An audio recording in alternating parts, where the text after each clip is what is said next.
नमस्कार, good afternoon. सास बहू और सेंसेक्स के आज के इस एपिसोड में आप सबका स्वागत है। मदद करेंगे आज हम सब की sharmilajoshi.com से शर्मिला जोशी। आपको आपकी स्क्रीन पर नजर आ रही है। Sharmila ma'am, good afternoon. बस आ रहा हूं आपके पास, बातचीत की शुरुआत करेंगे। उससे पहले स्क्रीन पे रीच आउट करने की जो तरह तरह की मीम्स है व्हाट्सएप दिखाइए। ये आ गया व्हाट्सएप नंबर, साथ में आएगा टोल फ्री नंबर, या चाहे तो ट्विटर के थ्रू रीच आउट करिए। और प्रोड्यूसर साहब, इसमें इंस्टाग्राम भी प्लीज जोड़िए। क्वेरीज वहां पे भी आना शुरू हुई हैं तो उसको भी हाईलाइट करिए। प्लीज अपने सवाल भेजते रहिए ताकि हम लोग आप तक पहुंच पाए और फिर कम्युनिकेट करके आपको लाएं और आपकी क्वेरी इस शो में, इस प्लेटफॉर्म के थ्रू उठा सके, सुलझा सके। भारतीय बाजार स्क्रीन्स पर आएंगे। वीकली एक्सपायरी का दिन और थोड़ा सा, अब क्या आजकल आदत नहीं रही थी ऐसी। 8 ट्रेडिंग सेशन बढ़िया मूव्स एंजॉय करे, दिन में कभी भी पस्त पड़े थे तो वापस तेजी आ गई थी। आज थोड़ा सा तस्वीर बदल गई। आज कई मीनिंगफुल रिकवरी के मूड में नहीं आया है। हालांकि ऐसा कुछ बहुत ज्यादा नहीं। 8 दिनों के अच्छे मूव्स के बाद कहां 16,940 वाला 17,800 के पार गया, तो अभी ठीक है, 66 पॉइंट दिए। ऐसी कोई दिक्कत वाली बात नहीं है, पर यह है कि बस स्क्रीन आज थोड़ी सी लाल में। 1/3% से ज्यादा के दबाव के साथ निफ्टी इस समय कामकाज कर रहा है। अच्छा, निफ्टी में दिक्कत क्या है? निफ्टी बैंक तो अभी भी मोमेंटम इंटैक्ट है। वो पॉकेट ज्यादा बेहतर है, ज्यादा बेहतर प्लेस्ड है। इंडिविजुअल स्टॉक अच्छा परफॉर्म कर रहे हैं। चैनल पे लगातार बात हो रही थी, ये पॉकेट लीड करने लगी है वापस मोमेंटम को। ये लीजिए, बैंक 1/4% उछाल के साथ अभी भी कामकाज कर रहे हैं। दिक्कत आ गई दरअसल वो रिजल्ट सीजन का जो टीसीएस ने आगाज कर दिया। आईटी एज अ स्पेस आपकी स्क्रीन पर 2.5% का कट। अब ये समझिए आप, इसके 2.5% के कट के सामने निफ्टी केवल 1/3% दबाव में है। तो ऐसा नहीं है बहुत ज्यादा दिक्कतें हैं, बाकी पॉकेट सपोर्ट करने की कोशिश कर रही हैं। पर आईटी में कोई इन्फोसिस रखिए स्क्रीन पे, हैवी वेट। ना सिर्फ ये निफ्टी का आ गया, मैंने तो इन्फोसिस रखने को कहा था, निफ्टी पे भी यही भारी पड़ गया है। 3% का कट, टीसीएस 1.5% के आसपास का दबाव। वो अपने रिजल्ट से खामियाजा भुगत रहा है और रिजल्ट्स के चलते इनमें ऑलरेडी नंबर से पहले नर्वसनेस आनी शुरू हो गई। टीसीएस ने करा क्या था? टीसीएस ने जो स्ट्रीट एक्सपेक्टेशन थी उससे काफी कमजोर परफॉर्मेंस डिलीवर कर दी। मतलब वो मीट नहीं करी एक्सपेक्टेशन, ऐसे कह लीजिए, कहीं से भी। और ऊपर से कमेंट्री में एक इंटरेस्टिंग बात, वो हर्षदा ने सुबह इंटरव्यू करा था और कल प्रेस कॉन्फ्रेंस करी थी, अटेंड करी थी। तो टीसीएस के जो करंट एमडी और सीईओ हैं, राजेश गोपीनाथन साहब, उनका कहना था कि मेरी एक्सपेक्टेशन के वीजा वी परफॉर्मेंस खराब है। तो उनसे पूछा कि आपकी एक्सपेक्टेशन क्या थी? बोले, हमें लग रहा था हम 1.5-2% कांस्टेंट करेंसी में ग्रो करेंगे। सीएनबीसी आवाज का अनुमान भी था 1.1%, 1% से ज्यादा कांस्टेंट करेंसी ग्रोथ होगी। हुई 0.6%। तो फिर जो एक्सपेक्टेशन थी उसके सामने सिर्फ 0.5%, 0.6% क्यों ग्रो करे? तो वो जो बार बार चैनल में हम बता रहे हैं, दिखा रहे हैं, कमेंट्री सुनाई भी थी कि फरवरी और मार्च में सेंटिमेंट्स बिगड़ गए। लोगों ने डील जो दे रखी थी उसको ठंडे बस्ते में डाल दिया। ये एसवीबी क्राइसिस के बाद वो रीजनल बैंक्स और सबसे मूड बिगड़ा है। फरवरी मार्च में, जनवरी तक जो एक्सपेक्टेशन थी 1.5-2% की, फरवरी मार्च के इस मूड बिगड़ने से केवल 0.6% की ग्रोथ आई। इस तरह से 2 महीने, 1.5 महीने में मूड बदल गया है। और इसीलिए कमेंट्री में वो बातें आई कि कॉशियस स्टैंस है क्लाइंट्स का, वेट एंड वॉच अप्रोच है, सेंटिमेंट्स बिगड़ रहे हैं। ये है अंडर करंट, ये मूड बिगाड़ रहा है आईटी का। खैर, ज्यादा समय नहीं वेस्ट करते। बेसिक आइडिया मार्केट्स पे ज्यादा बातें नहीं करने का। बेसिक आइडिया इस शो का प्रमाइस है आपकी क्वेरी सॉल्व करना। दिखाइए भाई, जो जो जुड़ चुके हैं। आज हमें बंगलुरु, आज हमें दिल्ली, आज हमें हरिद्वार जाना है। शुरुआत कर रहा हूं बंगलुरु से, और सबके सब जुड़ चुके हैं वैसे। आप सबको गुड आफ्टरनून। सबसे पहले बंगलुरु से श्वेता मैम स्क्रीन पे। श्वेता मैम, हाय, क्या करते हो श्वेता मैम आप, और कितना समय से शेयर बाजार में हो? मैं शेयर बाजार में से तो मैं काफी टाइम से हूँ, पर पहले म्यूचुअल फंड्स में मोस्टली इन्वेस्ट करती थी। अभी स्टॉक मार्केट में रिसेंटली फिर से आई हूँ। मैं रिटेल इंडस्ट्री में आईटी सेक्टर में ही हूँ, तो और मेरा क्वेश्चन भी मेरे अपने पोर्टफोलियो की इन्हीं 2 स्टॉक में से है। नहीं, पहले क्वेश्चन मेरा, आप आईटी में मतलब किसी IT company, IT software company में काम करते हो बेंगलुरु में? जी जी। मूड बिगड़ा हुआ है क्या? बॉसेस वॉसेस गुस्से में घूमते हैं क्या? अब थोड़ा रिटेल का मूड के हिसाब से बहुत अच्छा मूड तो नहीं है मार्केट का, ये यूएस बेस्ड कंपनी है, तो बहुत अच्छा मूड आगे का तो बहुत नहीं अच्छा लग रहा मूड अगले मतलब नेक्स्ट 2 थोड़ा क्वार्टर। धंधा कम हो गया आना, क्या हो गया? हाँ, थोड़ा धंधा थोड़ा स्लो है।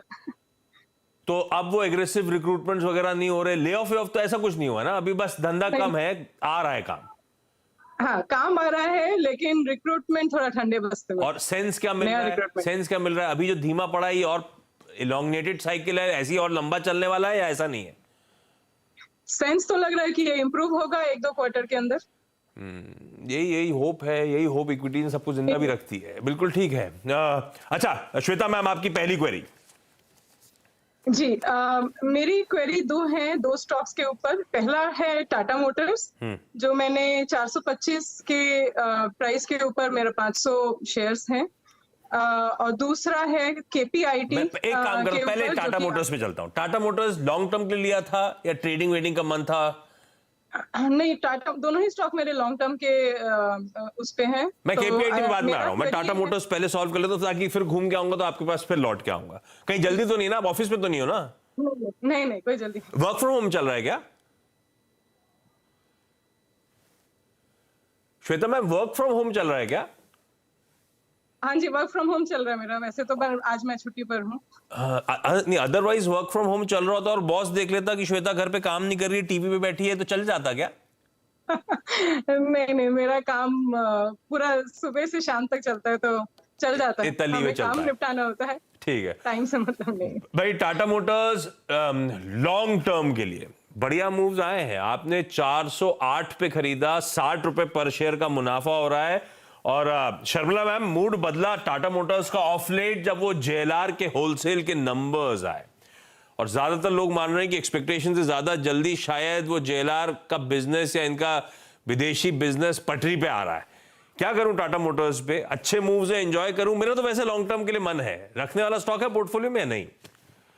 मेरे हिसाब से तो रखना चाहिए, क्योंकि प्रिसाइसली जैसे कि आपने कहा कि सबसे अच्छी खबर इनके लिए ये थी कि जेएलआर के जो वॉल्यूम्स थे, होलसेल के वॉल्यूम्स, वो इंप्रूव होते हुए दिखे। And why this is good news is कि टाटा मोटर्स चल तो रहा था क्योंकि ईवी का काफी जिस तरह का उनका इम्पैक्ट पड़ा है इंडियन कॉन्टेक्स्ट, वो काफी स्टॉक को एक बॉयंसी दे रहा था। लेकिन असल में देखा जाए, अगर आप पूरा पिक्चर देखें तो the bulk of their profitability business actually comes from JLR. तो अगर वहां पर बिजनेस इंप्रूव होता है तो in real terms, in terms of profitability, revenue growth etcetera, profit तो है नहीं खैर उसका, लेकिन टाटा मोटर्स का, बट जिस तरह से उनके लॉसेस कम हो रहे हैं, वो उसकी उस to come back on track और वो ग्रोथ दिखाने के लिए I think it is very important कि जेएलआर उनके लिए परफॉर्म करे। और वो अब ऐसे दिख रहा है कि थिंग्स आर, जो 2 साल उनके लिए कुछ खास नहीं गए, चाइना में जिस तरह का स्लो डाउन था, अब वो धीरे धीरे वो चीजें पीछे छूट रही है और उनके वॉल्यूम्स जेएलआर के, हालांकि I think this number was also x China, लेकिन वो नंबर्स अब बेहतर हो रहे हैं, चाइना से भी नंबर्स थोड़े ठीक लग रहे हैं। तो मेरे हिसाब से अभी के लिए तो उनको बने रहना चाहिए। मेरा टारगेट करीबन 525 का रहेगा। बिल्कुल होल्ड करना चाहिए। और अब तो फाइनली बढ़िया मोमेंटम पकड़ा है मेरे ख्याल से। मंथ टिल डेट 10-11% का उछाल टाटा मोटर्स ने डिलीवर करा है। और मैम, इस साल 2023 की शुरुआत में जो दुनिया भर की ब्रोकरेजेस की रिपोर्ट्स आई थी, उनमें नेट आउटलुक के फ्रंट पे लिखा हुआ था कि इस साल के सेकेंड हाफ में यूरोप और चाइना शायद बाउंस बैक करते हुए नजर आए। अगर वो लोग सही थे उनके गेस एस्टिमेट्स में, तो टाटा मोटर्स अब तो वाकई स्वीट स्पॉट में आ रहा है, जिसका कुछ हद तक रिफ्लेक्शन वो जेएलआर के होलसेल नंबर्स दे रहे थे। होल्ड करिए, बिल्कुल सही कॉल है शर्मिला का मैम का। और आपने तो खैर लॉन्ग टर्म के लिए वैसे ही रखा है, अच्छा स्टॉक है, रखना चाहिए आप इन लेवल्स पे। दिल्ली से दीपा शर्मा स्क्रीन पे। Deepa ma'am, good afternoon. Deepa ma'am, आप क्या करते हो? आपकी पहली क्वेरी कौन सी ma'am? I have started this trading basically, and I used to invest in mutual funds and all. अभी मैंने stocks अपना portfolio बनाना शुरू कर दिया है. पहले भी था, तो मैं काफी टाइम से करती रहती हूँ इसमें. तो अभी फंडामेंटल्स देख के लंबी अवधि के लिए आप खुद ही स्टॉक चुनते हो, किसी फंड मैनेजर की जरूरत नहीं पड़ती अब? नहीं, अपने आप ही देखती हूँ, अपने आप ही करती हूँ, सब फायदा नुकसान मेरा. हाँ. हो कितना रहा है फायदा कि नुकसान? नेट क्या है? कभी कभी फायदा, कभी कभी नुकसान. नहीं, ये तो शेयर बाजार में दोनों चीजें होंगी, बस कोशिश ये करनी मुनाफा ज्यादा हो नुकसान से, तो पैसा घर आए. अच्छा, पहली क्वेरी दीपा मैम. हाँ, मेरे पास 2 क्वेरी हैं, दोनों मुझे जरूर पूछनी है. हाँ, पहली से शुरू करते हैं, दूसरी प्रॉमिस आऊंगा. हाँ, HDFC बैंक है मेरे पास. 1475 पर 70 स्टॉक्स हैं. अभी मैं इनके रिजल्ट्स भी हैं सैटरडे को. बिल्कुल. तो कई बार ऐसा हुआ है कि मैं ये 1700 तक भी जाके नीचे आ गया, और अभी 1680 तक भी जाके, कल तो 90 भी जाके वापस आ गया. अभी मैं क्या करूं इसको? कुछ निकालूं या अभी होल्ड करके रखूं इसे मैं? अच्छे लेवल्स पे खरीदा हुआ है, आपकी खरीदारी से 200 रुपए ऊपर चल रहा है, रिकॉर्ड हाइज के आसपास है. उस रिकॉर्ड हाइज के आसपास की थोड़ी सी नर्वसनेस होगी, पर एक नर्वसनेस क्या, कल भी इतना अच्छा चला था, 1.5% ये हेवीवेट मूव करके दिखाया था कल आपको. और शर्मिला, ये बात सही है, सैटरडे के नंबर्स अपनी जगह, नंबर से ज्यादा वो मेगा मर्जर, उस मेगा मर्जर को लेके नर्वसनेस थी पहले, जो अब एक्साइटमेंट में तब्दील हो गई है. HDFC बैंक रख लूं क्या लंबी अवधि के लिए, या 200 रुपए जो दिख रहा है मुनाफा, कुछ मुनाफा वसूली कर लूं कुछ अंश की, क्या करूं? आई थिंक ये उनका थोड़ा ट्रेडिंग वाला नजरिया है, तो वो उसको ध्यान में रखना चाहिए. बट बिल्कुल आपने जैसे कहा कि आई थिंक HDFC बैंक आपके पोर्टफोलियो में होना चाहिए for precisely the merger news. और जैसे हम उसके जाएंगे, और फिर आपको थोड़ा सा समय देना पड़ेगा फॉर रियली द जो पॉजिटिव्स है ये मर्जर के, उसको इमर्ज होने के लिए. क्योंकि ये इस मर्जर के बाद HDFC बैंक दुनिया के लार्जेस्ट बैंक्स के लिस्ट में पहुंच जाएगा. तो उसका जो फिर उसका जो बिजनेस ग्रोथ रहेगा, उसके जो फायदे रहेंगे, उसका आई think it will sort of level up. तो उसके अगर आपको फायदे लेने हैं तो आपको उसमें थोड़ा लंबा रुकना पड़ेगा. बट ओवरऑल आई थिंक ये बहुत अच्छा स्टॉक है और बने रहना चाहिए. आई थिंक ये रिजल्ट से भी उम्मीदें अच्छी है. सिर्फ मुझे लगता है कि the only कैवेट I would put here is कि अगर इस क्वार्टर सीजन में, इस क्वार्टरली अर्निंग सीजन में 2 सेक्टर्स को हम बहुत क्लोजली ट्रैक कर रहे हैं इन टर्म्स ऑफ की परफॉर्मेंस किस तरह से रहेगा. तो एक IT है जिसकी शुरुआत इतनी अच्छी नहीं हुई है, और दूसरा बैंकिंग है. So fingers crossed for the numbers. HDFC bank कभी डिसअपॉइंट नहीं करता है नंबर्स पर, but irrespective of the numbers मेरे हिसाब से आपको इसको रखना चाहिए. हाँ. दीपा मैम, लॉन्ग टर्म के लिए लिया है कि ट्रेडिंग वाला मामला है? एक्चुअली मैं क्या करती हूँ, जब मुझे कोई स्टॉक लेती हूँ और मुझे 10% से थोड़ा ऊपर प्रॉफिट होता है, तो मैं थोड़ा प्रॉफिट बुक कर लेती हूँ. तो इसमें मेरे पास ये मर्जर का मुझे है, ये मर्जर कब तक इसका कंप्लीट हो जाएगा प्रोसेस? ऑलमोस्ट सारे अप्रूवल्स एक एक करके इन प्लेस आते जा रहे हैं. इन्होंने गाइड किया था कि 2024 के मिड तक वो प्रक्रिया पूरी हो जाएगी. पहले एंटिसिपेशन था कि 2023 के एंड में, 2023 के एंड तक सारे अप्रूवल्स इन प्लेस. शर्मिला, ऐसा कुछ माना गया था ना? यस. देखते हैं. मेरा ये कहना है कि मर्जर कब होगा वो अपने हिसाब से जो कुछ होगा वो, लेकिन उसके जो फायदे होंगे मर्जर के, उसके लिए रुकना पड़ेगा, which is why I am saying long. बिल्कुल ठीक. हरिद्वार से मनीषा मैम स्क्रीन पे. Manisha ma'am, good afternoon. Manisha ma'am, आपकी पहली सबसे ज्यादा इंपॉर्टेंट क्वेरी कौन सी?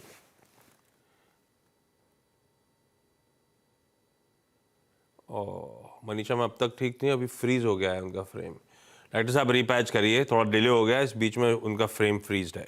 श्वेता मैम, अगली क्वेरी. आपने हिंट दे दिया, KPIT है, कितने स्टॉक किस भाव पे, और लॉन्ग टर्म वाला कॉल है? ये जरूर लॉन्ग टर्म का कॉल है, बल्कि मेरा क्वेश्चन ये है कि मेरे पास अभी 801 के प्राइस पे करीब 100 शेयर हैं. सो अभी इस पे कुछ ऐड करना चाहिए या फिर और करेक्शन का वेट करें, और या फिर कुछ और कॉल है? आप तो खुद ही टेकी हो, आपने सब में से KPIT क्यों चुना था? KPIT एक्चुअली ईवी की ग्रोथ स्टोरी को कैश इन करने का प्लान था। और मुझे ऐसा फील होता है कि KPIT बहुत अच्छा उसको एडवांटेज है इस पे। बहुत टाइम से इसी पे स्पेसिफिकली उसका काफी फोकस है, इसलिए। बिल्कुल ठीक है। ऑटो एज अ स्पेस पे जो तगड़ा रुझान है इसका, और वहां पे जो ऑटोमेशन चल रहा है उसका भरपूर फायदा वैसे KPIT ने अब तक उठाया है। शर्मिला, कैसे देखते हो आप KPIT को? इसका एक इशू और है, मेरे ख्याल से कुछ दिन पहले JP मॉर्गन चेस की एक बड़ा डाउनग्रेड आ गया था इस स्टॉक पे। तब उन्होंने स्पेसिफिक कुछ पॉइंट्स हाईलाइट करे थे, और वाकई वो जब मूड बिगड़ता है तो कंसर्न्स हो जाते हैं, जो पहले अच्छा लगता है कि एक सिंगल वर्टिकल पे पूरा तवज्जो, पूरा फोकस, उसमें भी हाई क्लाइंट कंसंट्रेशन है, और हम सब जानते हैं कि वैल्यूएशन तो कुछ स्ट्रेच्ड हो गए हैं। आप कैसे देख रहे हो KPIT को? 800 पे लिया हुआ लॉन्ग टर्म के लिए क्या फर्दर ऐड करना है? अच्छा है लॉन्ग टर्म के लिए, रखना चाहिए पोर्टफोलियो में? नहीं?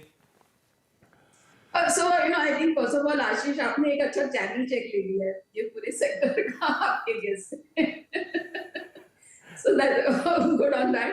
और मुझे लगता है कि KPIT की आपने बात बहुत अच्छी कही कि कंसर्न यही है कि एक सेक्टर से, एक वर्टिकल से उनका they are so dependent on one vertical. लेकिन अगर आप परफॉर्मेंस देखें KPIT का, तो it's sort of been the outlier IT industry में। तो आपने बहुत अच्छा स्टॉक चुना है उस हिसाब से, क्योंकि जब सेक्टर के रिटर्न्स इतने अच्छे नहीं आए हैं, इसके रिटर्न्स काफी अच्छे आए हैं। लेकिन वैल्यूएशन अभी स्ट्रेच लग रहे हैं और थोड़े से कंसर्न्स है। तो मेरे हिसाब से अगर आपको ऐड भी करना हो तो आप रिजल्ट्स के लिए रुक जाइए। फिलहाल आपके पास जो स्टॉक है उसके साथ बने रहिए, because I think in the Indian context EV story तो अभी स्टार्ट हुई है। और अगर आप दुनिया भर में भी देखें तो जो वॉल्यूम्स है ईवी के, we are barely scratching the surface. तो मेरे हिसाब से ये एक लॉन्ग टर्म स्टोरी है, लेकिन कंसर्न्स आई थिंक वो ना अपनी जगह पे सही है, because things can go wrong. लेकिन बने रहिए, और जैसे मैंने कहा रिजल्ट्स का इंतजार करिए, और उसके बाद अगर स्टॉक करेक्ट होता है तो ऐड करने का सोचिए। लेकिन फिलहाल आपके पास जो शेयर है उनके साथ बने रहिए। मनीषा मैम शायद पैच हो गई वापस, हरिद्वार से जुड़ती हुई। मनीषा मैम, आप मुझे सुन सकते हो? आप नहीं आ रही मुझे। हाँ मनीषा मैम, आपका पहला ज्यादा इंपॉर्टेंट सवाल कौन सा?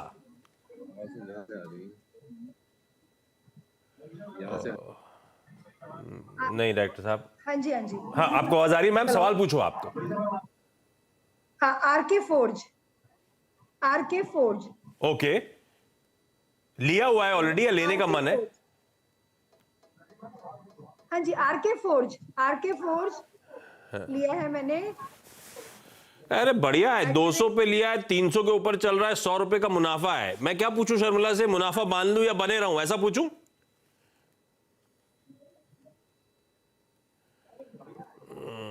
नहीं आवाज ढंग से आ पा रही, लेकिन शर्मिला 100 रुपए इनकी बाइंग से ऊपर, और इसका साल भर का चार्ट उठाइए, लपक चल रहा है ये स्टॉक वैसे अनफेज। 2020 के वो कोविड टाइम से जो पिटाई के बाद से चलना शुरू हुआ है, एक तरफा मूव बना हुआ है। और आरके फोर्जिंग्स की खासियत ये है कि इन्होंने बड़ा तगड़ा केपेक्स, उस केपेक्स के पीक जो रेवेन्यू और इबिटा के नंबर्स नहीं, बाजार उसको हाथों हाथ ले रहा है।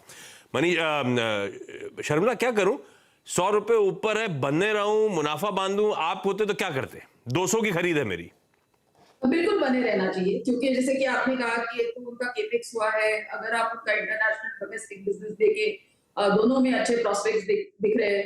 उनका सीवी पर फोकस है और उनका कंटेंट पर व्हीकल भी बढ़ रहा है। तो ऑल इन ऑल सभी चीजें, क्वार्टर नंबर्स भी अच्छे थे, वैल्यूएशन भी इतने हाई नहीं लग रहे, तो there seems to be room on the upside. तो मेरे हिसाब से बिल्कुल बने रहिए। या I think it's a good stock, continue to hold. Ma'am quickly, आप जो अगला सवाल पूछना चाहते थे, गलती से प्रॉमिस कर दिया, समय खत्म हो गया है। You are asking me? हाँ दीपा मैम। ओके, मैंने अभी मेटल सेक्टर में एक कुछ स्टॉक्स लिए थे चाइना ओपन होने के बाद, and everybody was saying that metal खूब चलेगा। तो मैंने टाटा स्टील ले लिया, हिंडाल्को ले लिया और वेदांता ले लिया, और सेल भी ले लिया। सेल में तो प्रॉफिट बुक कर दिया, लेकिन ये तीनों अभी जो हैं ये डाउन चल रहे हैं। So what should I do? Should I hold them और कैसा रहेगा? Because every second day I hear metal में तो अभी गिरावट होने वाली है या हो रहा है, and it is not going as it was looking. So what should I do? ये चीटिंग है। आपने कहा था एक सवाल और है और आपने एक में 3 क्लब कर दिए। No, I'm just talking नहीं, about मैं मजाक कर metal रहा हूँ, कोई sector. इशू नहीं है। शर्मिला का काम है कि जल्दी से तीनों पे एक ही ब्रश से पेंट कर दें। Metal as a space Sharmila चल के नहीं दे रहा आजकल। हाँ, मेरे हिसाब से मुझे इन तीनों में वेदांता इतना पसंद नहीं है, लेकिन रिटेल इन्वेस्टर्स को ये डिविडेंड काफी देता है, तो आप उस हिसाब से सोच सकते हैं। और जहां तक टाटा स्टील और हिंडाल्को का सवाल है, मुझे काफी अच्छे लगते हैं। मेटल्स में आपको एक ही चीज ध्यान में रखनी है कि आपको इंटरनेशनली जो चीजें हो रही है उन पर ध्यान देना है, because this is one sector जो कंप्लीटली ट्रैक करता है जो इंटरनेशनल प्राइसेस है और इंटरनेशनल आउटलुक है और इंटरनेशनल सेंटिमेंट है, तो आपको इनको ट्रैक करना पड़ेगा। बट मुझे ये दोनों स्टॉक्स पसंद है, टाटा स्टील और हिंडाल्को। रखिए मैम। और वेदांता डिविडेंड प्ले के लिहाज से attractive. Shweta ma'am, Deepa ma'am, Manisha ma'am sorry, वो बीच में इश्यूज आ रहे थे, ढंग से बातचीत नहीं हो पाई आपसे। किसी और दिन फिर से आपके साथ बातचीत करेंगे। आप सबका जुड़ने के लिए, अपनी क्वेरीज इस प्लेटफॉर्म पर रेज करने के लिए धन्यवाद। और शर्मिला, बढ़िया तरीके से आपका क्वेरी सॉल्व करने के लिए धन्यवाद। मैं क्विकली छोटा सा ब्रेक ले रहा हूँ। ब्रेक के उस पर लौटूंगा एक क्विक मार्केट रैपअप के साथ। ब्रेक के बाद आपका स्वागत है। निफ्टी 1/3% दबाव में, निफ्टी बैंक 1/3% ऊपर और ब्रॉडर मार्केट्स भी ऊपर से पस्त पड़े लेकिन फ्लैट ट्रेड कर रहे हैं इस समय। Mid cap small cap flattish note पे, ब्रेथ बिल्कुल इवनली पॉइज्ड, ऑलमोस्ट 1:1 का रेशियो। स्लाइटली गिरावट वाले स्टॉक ज्यादा हो सकते हैं लेकिन ऑल 1:1 का रेशियो मान के चलिए। एक काम करता हूं, एडवांस डिक्लाइन के उस रेशियो के साथ छोड़े जाता हूं। लंबा वीकेंड सामने खड़ा है, enjoy the weekend, happy weekend, और मुलाकात होगी आप लोगों से मंडे को। चलिए, नमस्कार।